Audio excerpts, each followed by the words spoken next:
2 শতাধিক আসনে নিরঙ্কুশ সংখ্যাগরিষ্ঠতায় বিএনপি, সরকার গঠন নিশ্চিত। ঢাকা বগুড়ার 2টি আসনেই তারেক রহমানের জয়। এবারের নির্বাচনে ভোট পড়েছে 59% বেশি, জানিয়েছেন ইসি সচিব।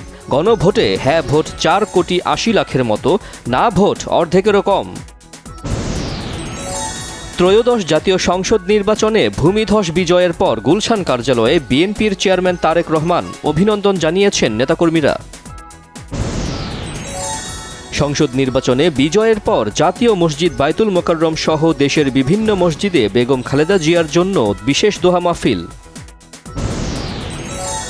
অবাধ, সুষ্ঠু ও শান্তিপূর্ণ নির্বাচনের মাধ্যমে 2/3 সংখ্যাগরিষ্ঠতা অর্জন করায় জনগণের প্রতি কৃতজ্ঞতা জানিয়েছে বিএনপি।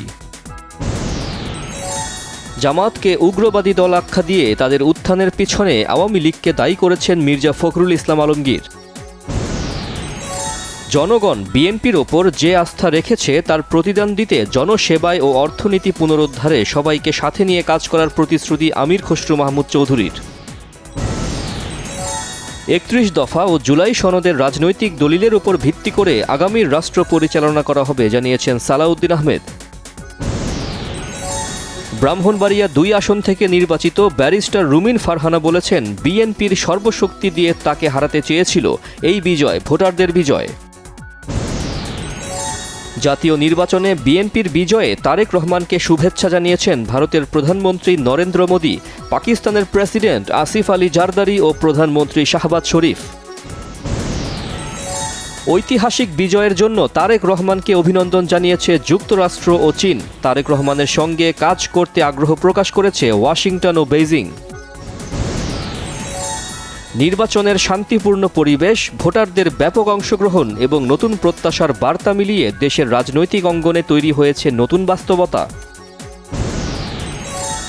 নির্বাচনে নিরঙ্কুশ সংখ্যাগরিষ্ঠতা পেলেও দেশের জনপ্রিয় রাজনৈতিক দল বিএনপি তারেক রহমানের ক্যারিশম্যাটিক নেতৃত্ব ভূমিধস জয় এনে দিয়েছে অভিমত বিশ্লেষকদেরও। বাংলাদেশের নির্বাচনের ফলাফল ঘোষণাও বিশ্ব মিডিয়ার গুরুত্বের সাথে উঠে এসেছে। তারেক রহমানের বিএনপির বিপুল বিজয় উল্লেখ করে শিরোনাম করেছে একাধিক গণমাধ্যম। নির্বাচিত সরকারের কাছে সহনীয় দামে নিত্য প্রয়োজনীয় পণ্য পাওয়ার প্রত্যাশা ভোক্তাদের। নির্বাচনের পরের দিন শুক্রবার ছুটির দিন হওয়ায় রাজধানীতে যান চলাচল ছিল খুবই কম। বন্ধ রয়েছে শপিং মল ও ছোট বড় সব ধরনের মার্কেট। পরমাণু কর্মসূচি নিয়ে ইরানের সাথে আগামী মাসেই একটি চুক্তি হতে পারে আশা মার্কিন প্রেসিডেন্ট ডোনাল্ড ট্রাম্পের।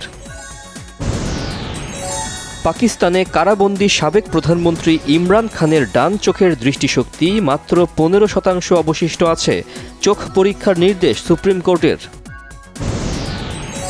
স্প্যানিশ কাপ কোপা ডেল রের ফাইনালে অ্যাথলেটিকোর 1 পা, মেট্রোপলিটানোয় 4 গোলে বিধ্বস্ত বার্সা। শুরু হলো বার্লিন চলচ্চিত্র উৎসব। চলবে 22 ফেব্রুয়ারি পর্যন্ত। 10 দিনে দেখানো হবে 200-এরও বেশি ছবি।